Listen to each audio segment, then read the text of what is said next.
سرکار یہ نام تمہارا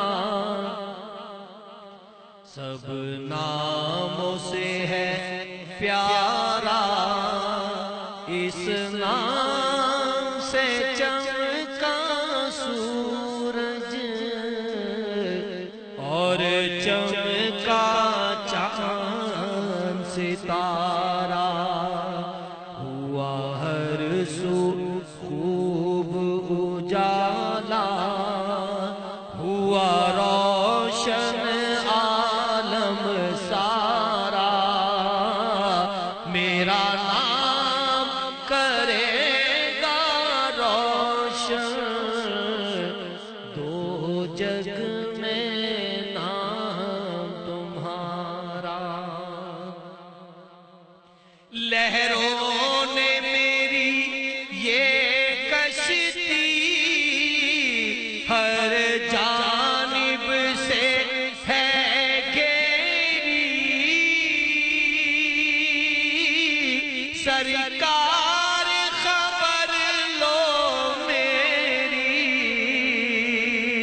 سرکار خبر لو میری، ملے مجھ کو عافیت کا میرے آقا جلد کنارہ، میرا نام کرے گا روشن دو جگ میں نام تمہارا۔ میں معذرت 11 بجے کا وعدہ میں پورا نہیں کر سکتا، کیونکہ یہ اس نعت کے اندر پورا استغاثہ ہے، حضور کی بارگاہ میں فریاد ہے، یا رسول اللہ میری اس طرح مدد فرمائیے، میری اس طرح مدد فرمائیے، میری یہ عرض سن لیجئے، میری فریاد سن لیجئے، میری داد رسی فرمائیے۔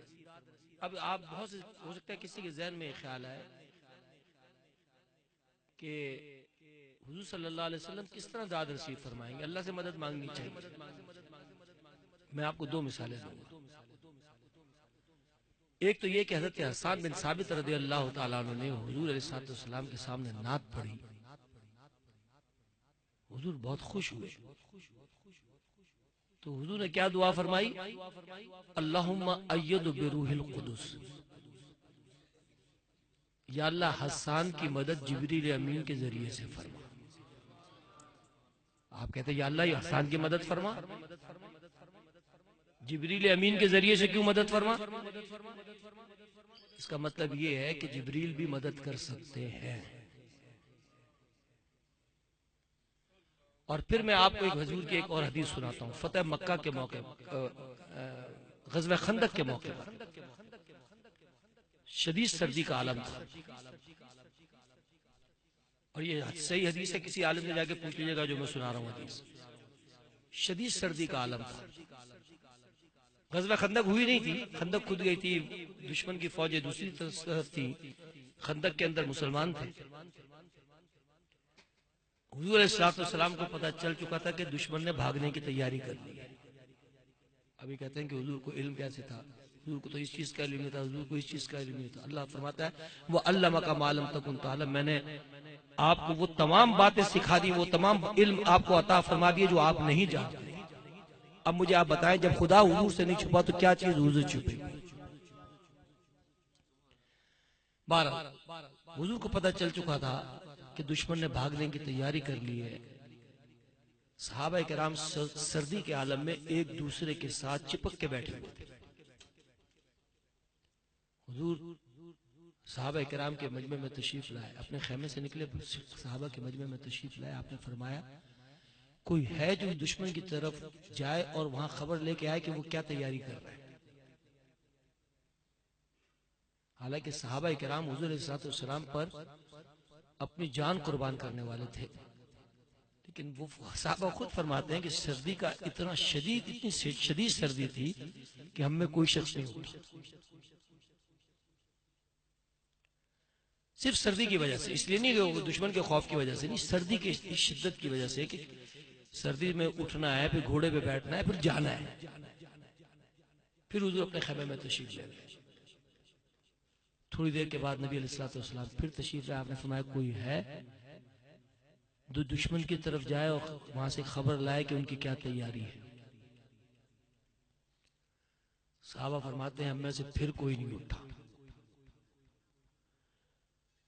تیسری بات حضور علیہ السلام نے تشریف لائے تو حضور نے یہ نہیں فرمایا کوئی ہے، آپ نے کہا حذیفہ کہاں ہے؟ یہ حضور علیہ السلام کے بڑے چہیتے صحابی ہیں حضرت حذیفہ بن یمان رضی اللہ تعالی عنہ. حضرت حذیفہ کہتے ہیں کہ میں کانپتی ہوئی ٹانگوں کے ساتھ اٹھا. میں نے کہا جی یا رسول اللہ. آپ نے فرمایا جاؤ. حضرت حذیفہ فرماتے ہیں کہ میں نے جانے کا ارادہ کیا، گھوڑے کے اوپر بیٹھا. نبی علیہ السلام نے دست دعا بلند کیا. آپ نے فرمایا کہ یا اللہ یہ حذیفہ تیرے رسول کا بھیجا ہوا جا رہا ہے، اس کی دائیں سے مدد فرما، اس کی بائیں سے مدد فرما، اس کی آگے سے مدد فرما، اس کی پیچھے سے مدد فرما. حذیفہ کہتے ہیں جب حضور اکرم صلی اللہ علیہ وسلم کے الفاظ ختم ہوئے، خدا کی قسم میں اس سردی کے اندر ایسے جا رہا تھا جیسے کسی گرم حمام میں سے جا رہا ہوں. سردی کا دور دور تک نام نہیں. تو میں آپ سے پوچھتا ہوں کہ حضور نے دعا کے لیے ہاتھ بلند کیا، اللہ نے حضور کی دعا کو قبول فرمایا، حضرت حذیفہ کی مدد ہوئی کہ نہیں ہوئی؟ تو الحمدللہ ہمارے نبی کو اللہ نے یہ اختیار دیا ہے کہ اپنے امتی کی جب مدد فرمانا چاہے تو حضور اللہ کے حکم سے اللہ کی جو مدد ہے وہ عطائی نہیں ہے، وہ اس کی ذاتی ہے. اور انبیاء کرام اور ملائکہ اور اولیاء اللہ جو مدد کرتے ہیں وہ اللہ کے حکم سے کرتے ہیں، وہ عطائی ہے، وہ اللہ کی طرف سے آتا ہے. میری عرض خدا را سن لو، میرے حال پہ مجھ کو نہ چھوڑو، ذرا اپنی چشم عنایت بے بس کی طرف بھی موڑو. بے کس کا تم ہو سہارا، بے چارے کا تم ہو چارہ، میرا نام کرے گا روشن دو جگ میں نام تمہارا. دو اپنے عشق کی دولت مجھے اپنی آل کا صدقہ، یہ ریاض فقیر ازل سے